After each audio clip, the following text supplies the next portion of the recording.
नमस्कार बच्चों। Previous class में मैंने कुछ अंकिक प्रश्न, कुछ न्यूमेरिकल क्वेश्चन आपको दिए थे। वो आई होप आपने वो क्वेश्चन कर लिए होंगे। जिन्होंने वो क्वेश्चन नहीं किए हैं वो यहाँ पर ध्यान दें। दूसरा क्वेश्चन मैंने आपको दिया था, काय केंद्रित घन में प्रति इकाई सेल में उपस्थित परमाणुओं की संख्या कितनी होती है। आपको पता है काय केंद्रित का मतलब होता है BCC structure, body centred cubic cell. इसका मतलब ये होता है कि इसमें बीसीसी स्ट्रक्चर का मतलब होता है कि परमाणु जो है वो कोनों पर भी उपस्थित होते हैं, 8 कोनों पर, और एक उसके अंदर उपस्थित होता है, यानी कि इकाई सेल के बीच में मध्य में उपस्थित होता है। तो उसे कहा जाता है काय केंद्रित या बीसीसी स्ट्रक्चर। बीसीसी स्ट्रक्चर के लिए प्रति इकाई सेल में उपस्थित परमाणुओं की संख्या को ज्ञात करने के लिए हमें पता है कि कोनों वाले जो परमाणु होते हैं उनकी भागीदारी, एक परमाणु की भागीदारी होती है 1/8। तो 8 कोनों पर यदि 8 परमाणु होते हैं तो हम लिखते हैं 8 × 1/8, तो उसके लिए हो जाएगा एक परमाणु उपस्थित होता है इसके मध्य में, यानी कि इसके सेंटर में, केंद्र में।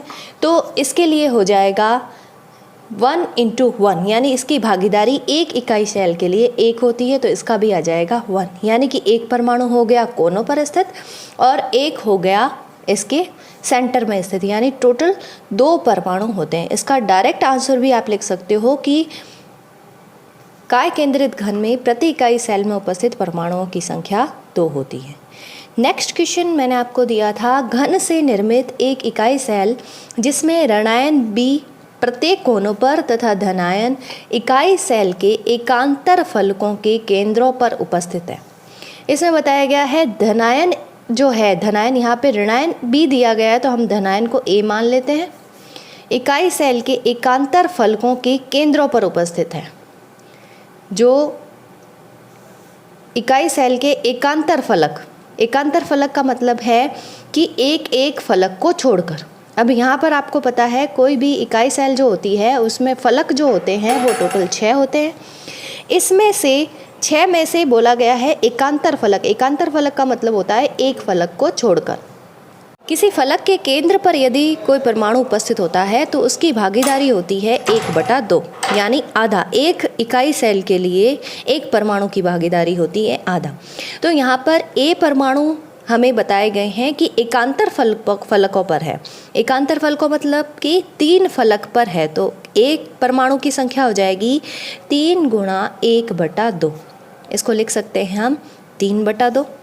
और B परमाणु के लिए B की संख्या हो जाएगी, B की संख्या यहाँ पर होगी, B बताया गया है कि एक इकाई सेल में ऋणायन B प्रत्येक कोनों पर, तो कोनों पर उपस्थित है, इसका मतलब 8 कोने हैं, इसकी भागीदारी, एक परमाणु की भागीदारी होती है 1/8, तो B की संख्या हो जाएगी 1।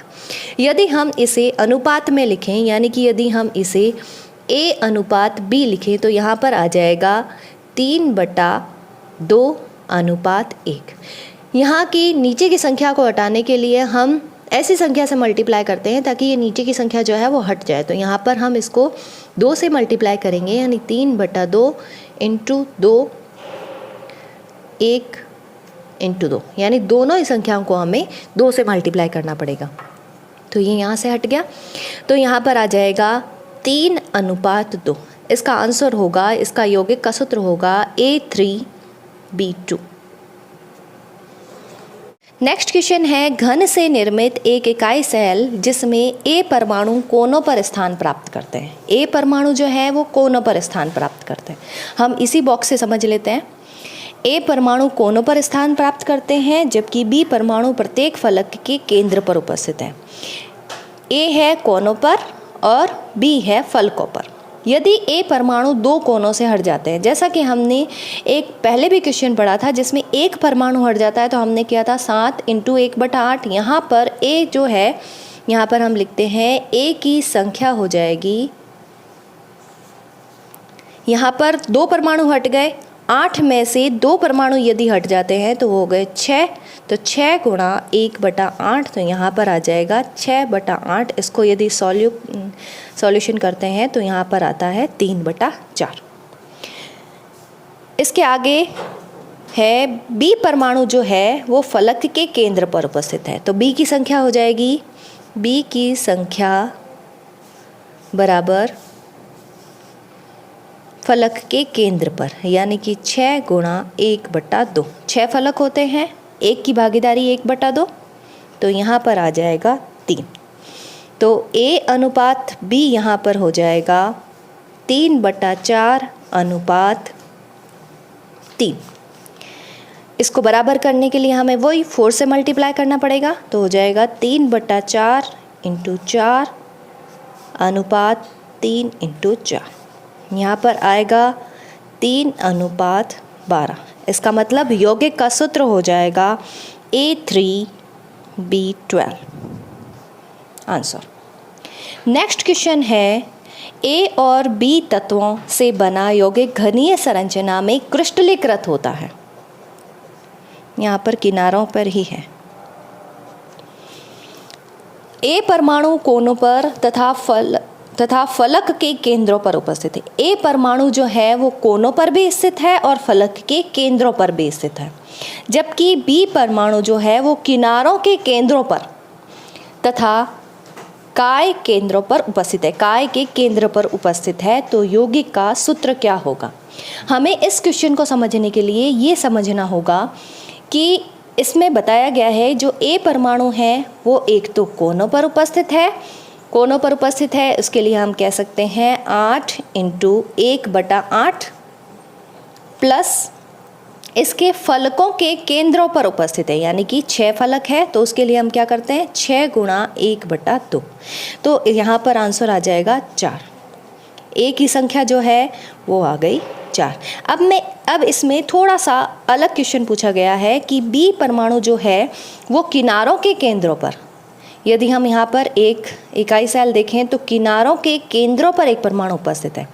यदि किनारों के केंद्र पर एक परमाणु उपस्थित होता है तो इस परमाणु की भागीदारी कितने इकाई सेलों में होती है? देखा जाए तो यहाँ पर एक इसके लिए, एक इसके सामने जुड़ा हुआ, एक इसके इस साइड में जुड़ा हुआ और एक इसके इस साइड में जुड़ा हुआ, यानी कि 4 इसकी भागीदारी हो सकती है। इसको हम कह सकते हैं 1/4। इसके किनारे आप देख सकते हैं, कितने किनारे होते हैं? इसके किनारे होते हैं 12। तो B की संख्या हो जाएगी, B की संख्या बराबर 12 × 1/4, क्योंकि 12 किनारे हैं तो 12 किनारों के मध्य में यहाँ पर एक पॉइंट होता है, तो उसकी 1 की भागीदारी 1/4 होती है। तो 12 × 1/4 प्लस और B उपस्थित है काय के केंद्र पर, काय के केंद्र पर उपस्थित होता है तो 1 × 1। तो यहाँ पर इसका आंसर आएगा 3 + 1 = 4, यानी A की संख्या भी 4 होगी और B की संख्या भी 4 होगी।